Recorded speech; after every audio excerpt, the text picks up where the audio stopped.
Testing, testing. Is this thing on? Of course it's on. I pushed the fucking button. So I'm sweating a little bit. Wearing a hoodie was a bad choice, but I thought it looked cool. Shout out to Beamer Street. Link in the description if you want to buy it. Sorry, Honda guys. If you see me, you know, put your hands up. We can fight. I'm just kidding. You don't have to do that. You might get your ass whooped. What's up, guys? Welcome to another episode of Gimmie Dem Keys. Today, we're not in the car. We're actually in my garage because we're going to review some things.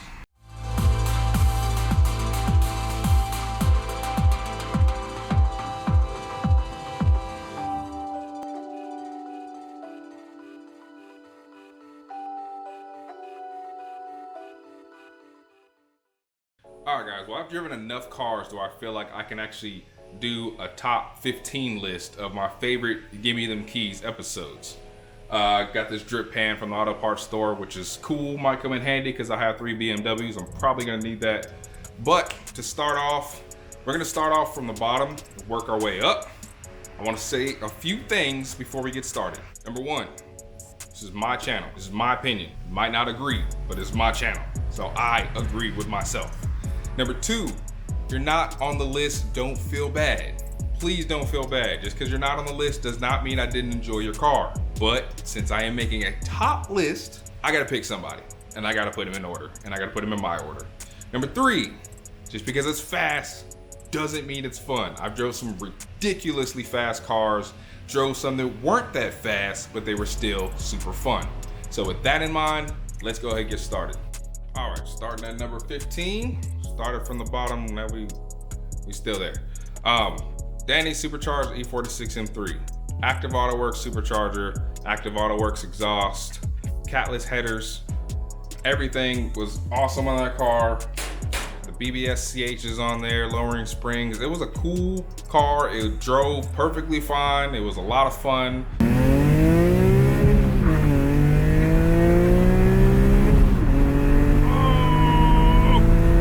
But the reason it's kind of low on the list right now is because it was exactly as expected. I expect a supercharged E46 M3 to be fast and still handle great in the corner. So that car did exactly what I thought it would do. And can't complain. Let's move on. I'm trying not to make this a very long video. I guess you can look down at the little red bar and see how long it's gonna be. Hopefully I survived that. But number 14, Michael CTSV.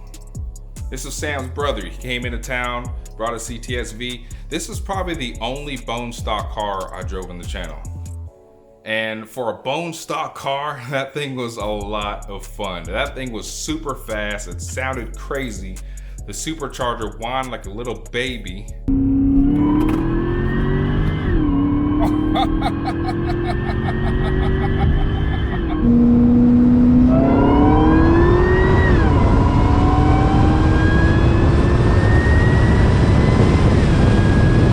And I couldn't get enough of it. So that is definitely number 14 on this list. Definitely one of my favorite cars I drove on the channel.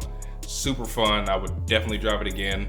He said he's gonna do some mods to it. I can't wait to get the keys again. So we will figure it out when we get to that point. But for right now, it's number 14. Lucky number 13, and ironically I say lucky number 13, Hunter's twin turbo G37.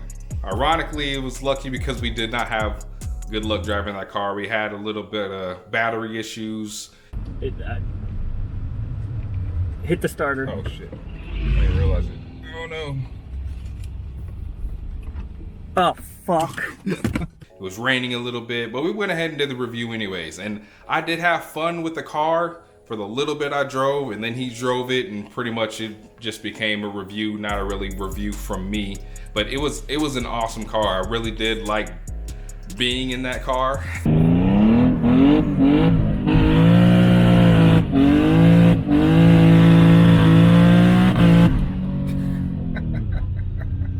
We were hoping we are gonna come back and do another review on it with a dry day and, you know, without battery issues and stalling out and stuff like that. But I mean, for what we did, we still had a lot of fun. But unfortunately, he sold the car, so I probably won't get to drive that car again. But he's gonna build some other stuff. Maybe we'll visit him again and see what else he's got in his driveway. But for right now, number 13, Hunter's twin turbo G37. Number 12, Austin's Manual E60 M5. This car was a lot of fun because I am very biased towards manual. I love manual cars. I really do. I understand DCT, sometimes SMG is technically faster, but it's not always about being fast. It's about having fun, and I have a lot of fun driving a manual car. So when you drive a manual car, big 4-door with the V10 and 500 horsepower,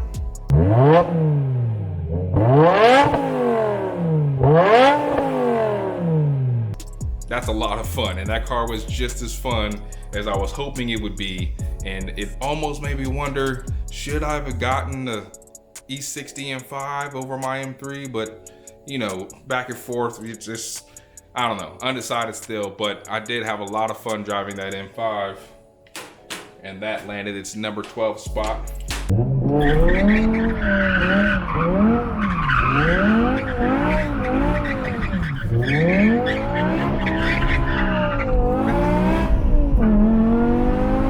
Number 11, right back with the M5, June's F10 M5. Tuned, had the burble tune, sounded crazy.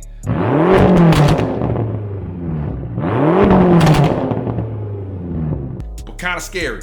Not gonna lie to you, that car was really, really fast. Had enough torque to push your spine out of your butt crack, but it was sketchy. First and second gear, never hooked. Third gear would hook sometimes. It does not hook. Oh my God. Oh my God. Oh my God. Oh shit. It was just an all-around sketchy ride, and though I did have a lot of fun, I don't know if I'd want to drive that car like that every day, because I feel like eventually my luck would run out. But number 11 spot, June's F10 M5. Number 10, may surprise some people, may not, but I got to go with Ray's E46 330. It was supercharged with the twin screw, and that car was amazing because it really caught me off guard. I tried to compare it to an E46 M3, and I thought it measured up pretty well. I know I drove a supercharged E46 M3 right after, so I couldn't compare those two. But for what I did have in driving the E46 supercharged, that thing was a lot of fun. The thing handled great, handled perfect. It sounded pretty awesome.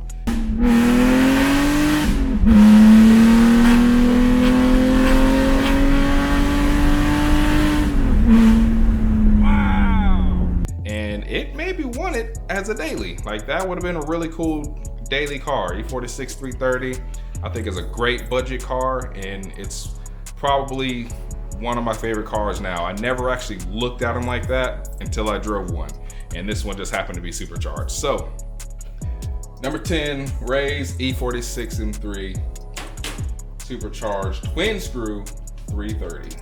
Number 9, don't get mad, all right? Hear me out, all right? My E93 M3. I love my car.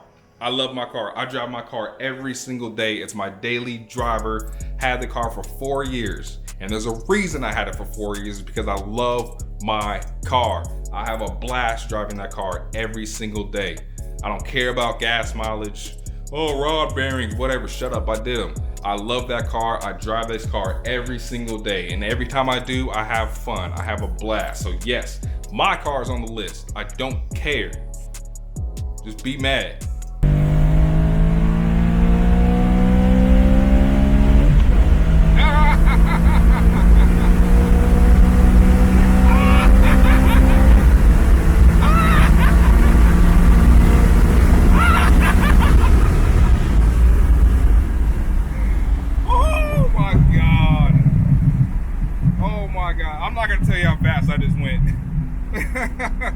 Just know those gears are long. That's all I'm saying. I love my car. Be mad. Number 9, my E93 M3. Her name's Maya, by the way. She's really pretty. I love her. Moving on to number 8. And this is in the big baller category. Haas's Wraith. Because man, okay. So I had a lot of fun driving that car. I even played a little bit of characters. I was being kind of stupid and a little extra on that car.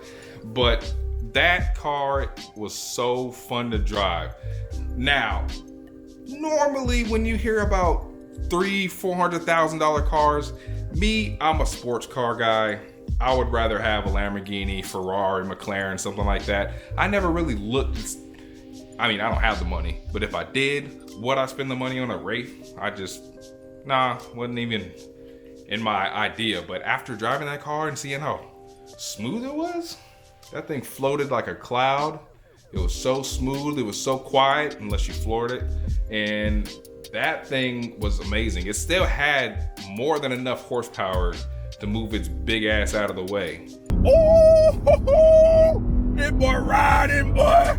Oh, this thing a boat, boy. This thing 2 tons and 5,300 pounds. That's 624 horsepower, V12 twin turbo. That's 2 of them things. You're making a threesome with a motor, and that thing riding, boy. And that thing rolled on the highway. So that was really cool. It was like a boat, but awesome. No complaints from that car. It was perfect. And that gave me a new light on luxury cars. So Haas's Rolls-Royce Wraith comes in at number 8. Lucky number 7, Nick's full bolt-on E85 GTR. That was one of the first cars I drove on the channel. I think I drove my car, and then I think the second car was Nick's GTR. And that car still sticks with me because that first hit with that sound and that torque and those shifts.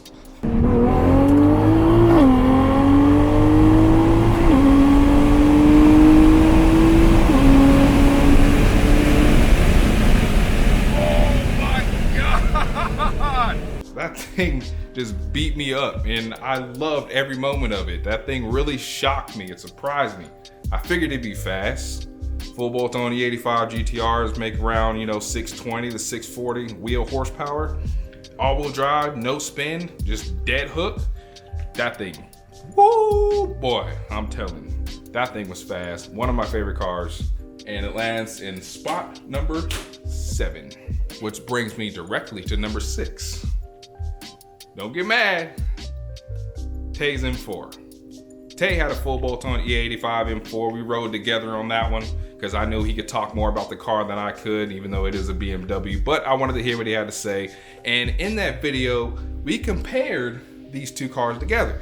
We compared Nick's GTR to the M4 since I drove both, and in my conclusion, I felt like I liked the M4 better. I felt like it had better interior. It was a smoother ride. GTRs are kind of harsh, and daily driver, I don't know if I'd want to daily a GTR, but I mean, I'm not saying they're not reliable or anything, but they are pretty harsh when it comes to shifting and bouncing and stuff and suspension wise. But that's why I felt like the M4 versus the GTR, in my comparison, in my opinion, I felt like the M4 was a little bit better.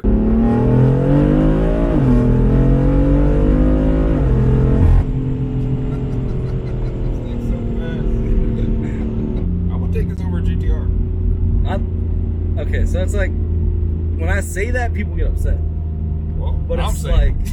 Now, I don't know. They never actually raced each other to my knowledge, so I don't know which one is actually faster. The M4 was DCT, so it also had that, it didn't have that disadvantage of being like a 6-speed or something like that. So speed-wise, they're probably about the same.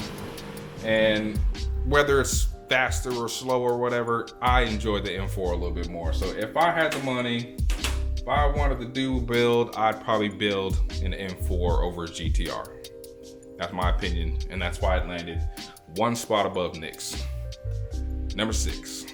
Oh, we getting to the top now. Now I gotta move this thing up. I gotta get up out of my seat, man. Come on, man. Number 5, the Evo. Mirnes' Evo. I love driving Mirnes' Evo. Again, we rode together, and we had a lot of fun, and I think that was the only car I stalled. That's a good start. Moment of silence for that. But I had a lot of fun. I still had a lot of fun, even though the car kind of broke on us, but he did come back and rip it through the neighborhood and do a little two-step and launch it and piss my neighbors off. That car was crazy, it sounded crazy, and as soon as the boost hit in that car, it launched you in your seat. And it just had so much power, and the gears are so short that you're like boom, boom, boom when it comes to shifting. And that's what's made it more fun too. Like I said, I'm a big fan of manual transmission, and if I got a boom, boom, boom, I have more fun doing that than just click, click, click. My opinion, be mad, I don't care.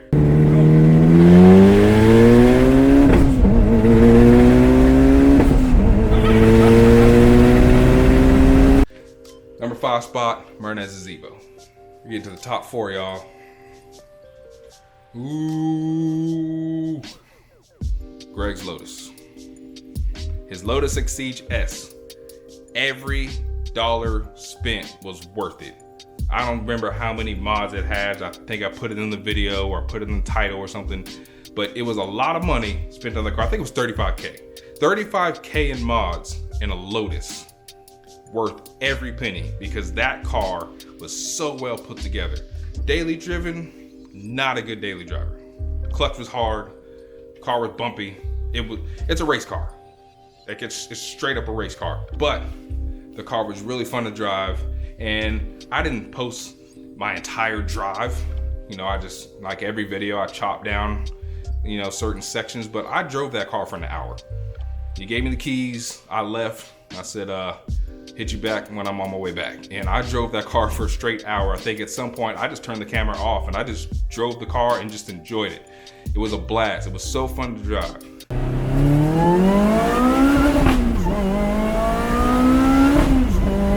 my God.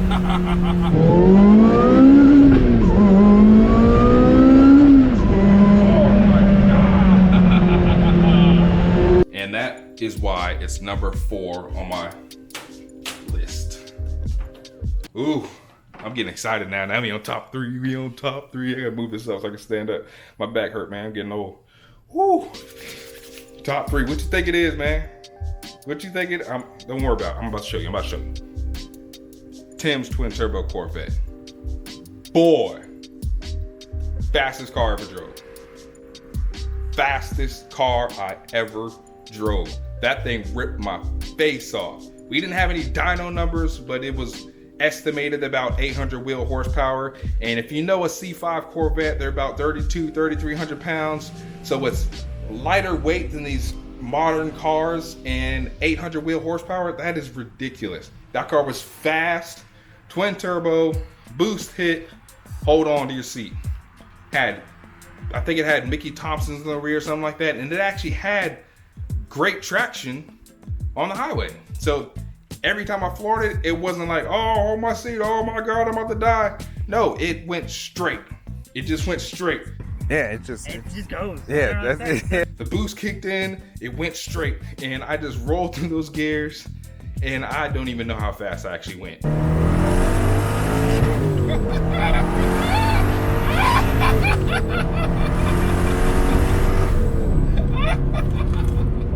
His speedometer was off, so I have no idea how fast I actually went. I thought I was doing 65. Who knows? The world may never know, but I was flying in that thing, and I had a blast driving that car. So that is top 3. I even put it in red for you, Tim, because your car's red. And yeah, that's top 3 right there. Number 2, I put your car in red, Tim, so I had to put this car in blue because it was the blue Porsche GT3. That is a perfect car. That is I'm gonna say it again. I already started saying it, I'm gonna say it again. Listen, stop, hold on, wait. That is a perfect car. That car, bone stock out of the factory. You don't have to do anything to it. You don't have to change exhaust. You don't have to change suspension, wheels. You don't have to do anything. I'm sure there are stuff you can do to upgrade it, but you don't have to. Most cars, you get a car, you like, oh, I'm gonna turn this into a track car, so I'm gonna do this, I'm gonna do this. You don't have to do anything to that car. That car is perfect, exactly how it comes out of the factory. Porsche, you nailed it. Everything, the PDK transmission, I like 6-speed, but that is different. That thing is perfect. I wouldn't change a thing in that car. The Porsche GT3 is perfect, straight out of the factory. If I ever bought one, I probably wouldn't do anything to it. Probably the only car in this world I would keep stock. That car is perfect. Leave it alone. God.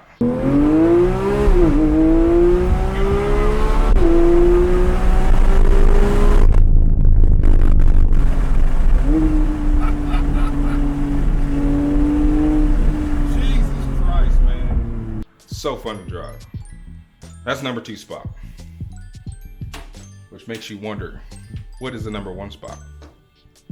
How is the Porsche GT2 the number 2 spot? How is the twin turbo C5 number 3 spot? So what is the number 1 spot, you ask?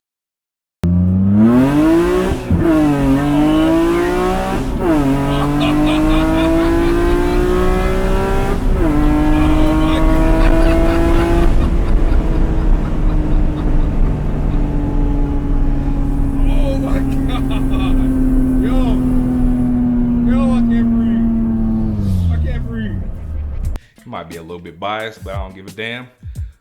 Listen, the S54 E36, to this day, ain't nothing better than that car. That was the perfect car.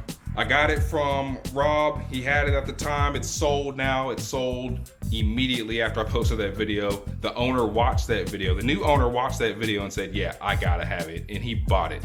So technically I kind of sold that car. I need some commission off that. But that car was great. Everything, just like the Lotus, nothing was spared money-wise. That thing was modded. Every single thing was touched on that car. And all top of the line, everything. And that car was just perfect. It was comfortable. It was really fast. And even Dave Markert said at the shop, when I was at the shop, he said it's faster than the GT3. He wasn't lying. Really? Yeah, I'm about to. I just figured I'd look at it first. Then you'll sell everything you own just to buy it. I'm not kidding. Oh God. It is the most glorious thing in the entire world. It rips. Rob told me it handles better than his GT3. Yeah, it does. It does. Wow. And it's basically faster. Now, I don't know straight line if they could be, but the way that car handled, it doesn't matter what you took, what turn you took. Like, there was no fight in the car. It was everything's perfect on that car. It's like a GT3, but a little bit better, and that's why it's a little bit higher than the GT3. That car was perfect.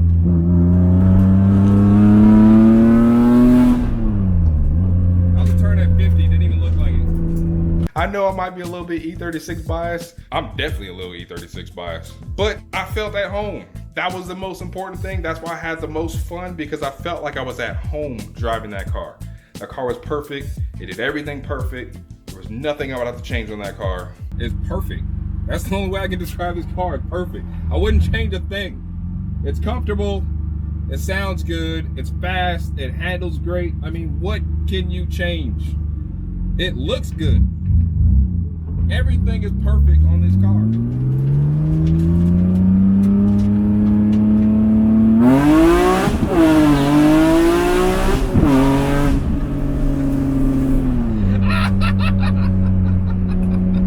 And that is why it's number 1. So I will keep this list here. Every time I drive a new car, if it's on the list, I can make some adjustments. But as of now, this is the list. I mean, if you don't agree, let me know. If you do agree, let me know. But that's what I got for the top 10, 15 cars from Gimmie Dem keys so far. I will be driving some other cars. I got some other cool cars coming up pretty soon. Don't want to say what they are. I won't spoil nothing, but just stay tuned. If you're new here, hit the like button, hit the subscribe button. I will leave all the links of these videos in the description. If you want to, get your mind right, figure out why I felt like this car was better than that, or why I thought this car was low and this car was high. You can look at the video and make your own assumptions, but this is what we got. Thanks for watching. It's hot. I'm burning up in this sweatshirt. I'm about to go take a shower. I'm lying. I'm not taking a shower. I'm just gonna drink some water. Deuces, y'all. Peace out.